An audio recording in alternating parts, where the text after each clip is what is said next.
Transcription number 500. Get ready to write. Start. Under the circumstances, it is only natural, sir, that we should have some measure by which the university education can be coordinated into something which we cater for national unity and for national recovery in the sphere of education. But unfortunately, this bill, with all the fine things that the mover described yesterday, does not attempt to do anything. For instance, it has gone far beyond the terms of reference, if I may say so, of the University Education Commission with regard to the constitution of a University Grants Commission. From the very little, it is obvious that the University Grants Commission will deal with the allocation of funds that will be permitted by Parliament for educational purposes. That is how it is done in other countries. In England, for instance, the British Parliament makes a grant and the University Commission distributes it among the 19 universities. Here, this is not a compulsory measure. This is not an obligatory measure. Now, this is not the way to recognize education even at the university level. Sir, I quite agree that universities should maintain their autonomy and they should be independent bodies, and their purpose in our society is that of, say, the Supreme Court or the independent judiciary in the sphere of individual rights. They stand for academic freedom. All these things are essential for a university organization, and all these things can be done by better coordination and better control by the central government.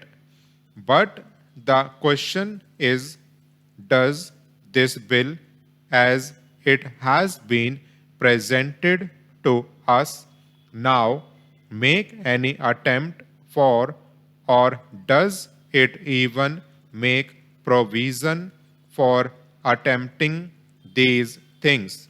My humble opinion, sir, is that it does not to begin with. Sir, it has gone far beyond, as I said, the duties imposed on the University Grants Commission by the University Education Commission itself. Secondly, it has failed to understand the reasons why there is a fall in the standards of education and the reasons why there should be a coordination of efforts and for determining the standards of teaching and examinations in our universities. Sir, the standards of teaching and examinations can be maintained only by the university itself. It is not legislation that determines the standards of a university. It is not the inspecting bodies that determine the standards of a university. The standards of a university are determined by the teaching staff, by the university authorities, by the academic bodies, and by the moral of students, which also depends upon these factors. Now, there is nothing in this bill nor in this the kind of a bill which is needed to ensure these things. Already in this country, we have other educational bodies. We have from time to time our vice chancellors' conferences. We have the inter university board, and we have the central advisory board of education. All these bodies deal with the problems arising in universities, the problems arising out of this enormous growth without any rule or without any order or without any plan or without any design or without any policy. Now, these things have not been dealt with by these advisory bodies. Therefore, if the government thinks that a statutory body should be created, then I should say that this is not the kind of bill that should be produced. Secondly, sir, what is the means of control that the organization will have when it is constituted? The means of control is finance, and finance that it has is very, very inadequate indeed, as it is evident from the financial memoranda. Now, we may agree that the University Grants Commission is likely to get huge grants, as it should, in my opinion, because one recalls the statement made by the minister in the British Parliament after distributing £12.5 million to 19 universities.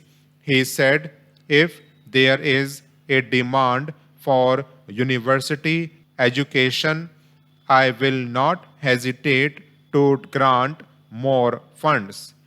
That should be the spirit in which our parliament should work with regard to the encouragement of university education. Now, there is no obligation on the government to supply funds, nor is there any on the universities to apply for funds. Mr. Chairman, sir, the speakers who have preceded me have given a very grim picture of the economic situation, employment situation, and a very depressive situation of the country.